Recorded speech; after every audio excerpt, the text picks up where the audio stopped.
This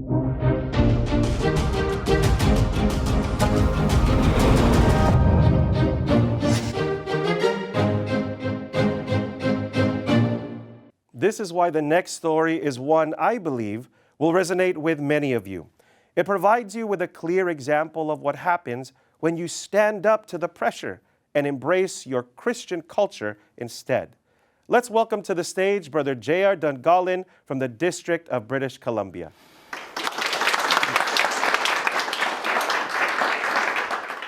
"2014 was a springboard for so many new experiences in my life. I graduated high school, I got my first job, I applied for college, and I went to the Philippines for the church's centennial anniversary.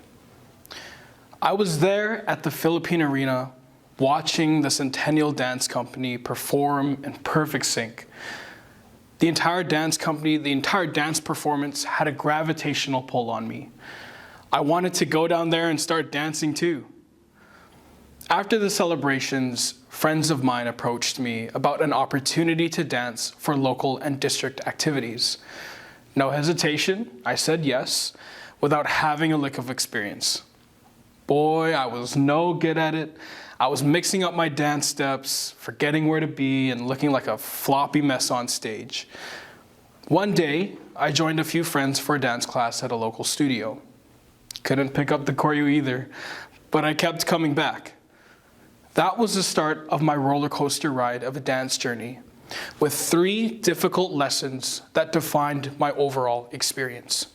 Lesson number 1, being and looking good. I was so addicted to improving my skills, I nearly dropped everything, from hobbies and friends to even skipping out on church activities. Fast forward 2 years later, I became a co-director for one of the community's top competitive dance teams. It was the peak of my dance career, but the pressures I faced didn't stop there. Our team accomplished a lot. We won competitions, performed at live events. I also had the opportunity to travel to different cities and regions across North America, learn from talented individuals, people who choreographed for famous artists. But being in the entertainment industry comes with a lot of baggage. It has its own culture, its own little world. Lesson number 2, your reputation. In the dance community, you needed to stand out on social media. Your reputation mattered. If you didn't have one, quite frankly, you weren't respected. Posting your dance pieces on social media, adding filters to it to make it look good, following every single person that you crossed paths with, even if they were meaningless connections, you had to, simply for the numbers. And lesson number 3, the after hours. Remember how I dropped everything to improve my skills? Well, I spent a lot of time in the dance community. It was a toxic environment, filled with people who put a life of vices and dark experiences in the limelight. It was tempting. Why don't you just try? Indulge a little bit. You deserve it. And if you didn't, you heard about it all night long. I can look at my dance career one way.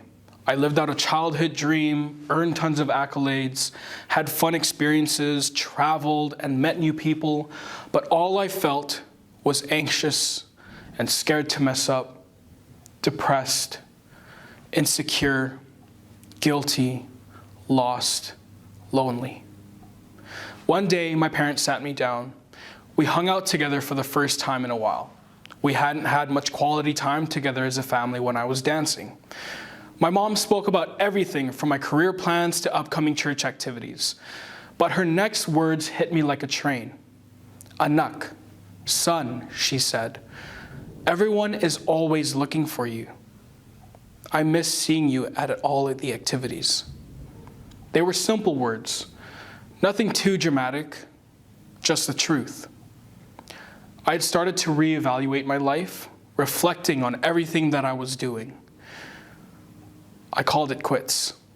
I left the dance scene and I felt a huge burden was lifted off my shoulders, and I finally felt at peace. Shortly after, dance opportunities came down the pipeline.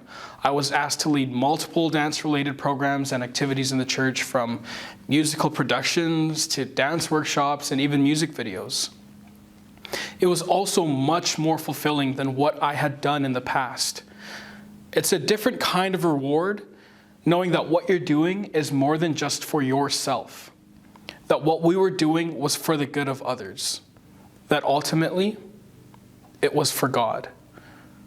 So winning competitions, performing at big events, being surrounded by big names, it was fun, but this was different. Performing for God felt like I was winning at life. My aim, whether it's in dance or any other hobby or interest, such as sports or arts, is to create an environment where we can thrive through Christian culture. It's true. We can live a fulfilling and adventurous life without succumbing to worldly things around us, as long as we stay focused on Christian culture. Thanks, Brother JR, for sharing your story. I'm sure it will hit a nerve with many listening today.